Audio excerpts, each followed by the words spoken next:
वैष्णो देवी की प्राचीन गुफा हमेशा से ही चर्चा का विषय बनी रहती है।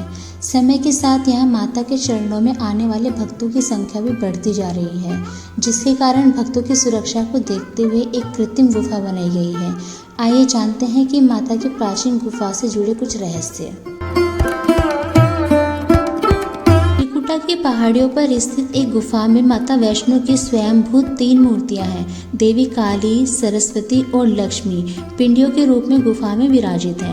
इन 3 पिंडियों के सम्मिलित रूप को वैष्णो देवी माता कहा जाता है। इस स्थान को माता का भवन कहा जाता है। पवित्र गुफा की लंबाई 98 फीट है।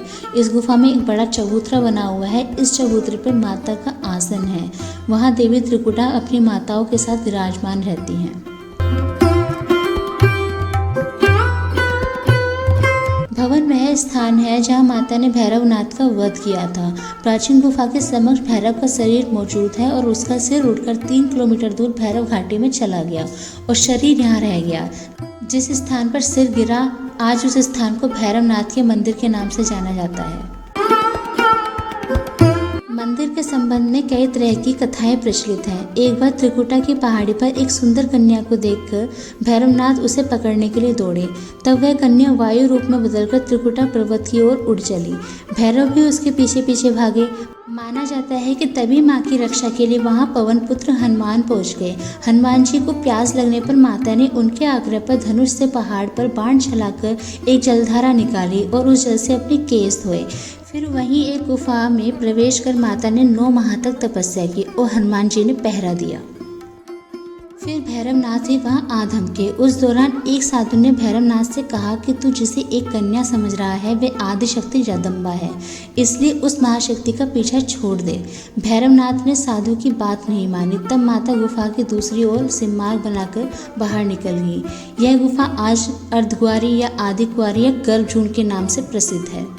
अर्धकुंवारी से पहले माता की चरण पादुका भी है। यह वह स्थान है जहाँ माता ने भागते भागते मुड़कर भैरवनाथ को देखा था।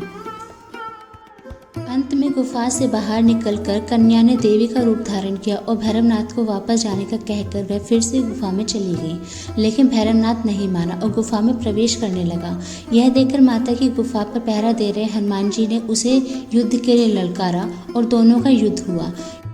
युद्ध का कोई अंत न देखकर माता वैष्णो देवी ने महाकाली का रूप लेकर भैरवनाथ का वध कर दिया।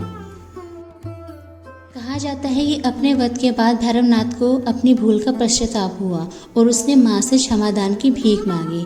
मां वैष्णो देवी जानती थी कि उस पर हमला करने के पीछे भैरव की प्रमुख मंशा मोक्ष प्राप्त करने की थी। तब उन्होंने न केवल भैरव को पुनर्जन्म के चक्र से मुक्ति प्रदान की, बल्कि उसे वरदान देते हुए कहा कि मेरे दर्शन तब तक पूरे नहीं माने जाएंगे जब तक कोई भक्त मेरे बाद तुम्हारे दर्शन नहीं करेगा। वैष्णो देवी की कहानी अगर आपको अच्छी लगी हो तो इस वीडियो को लाइक एंड शेयर जरूर कर दीजिएगा और चैनल को सब्सक्राइब करना बिल्कुल मत भूलिएगा। धन्यवाद।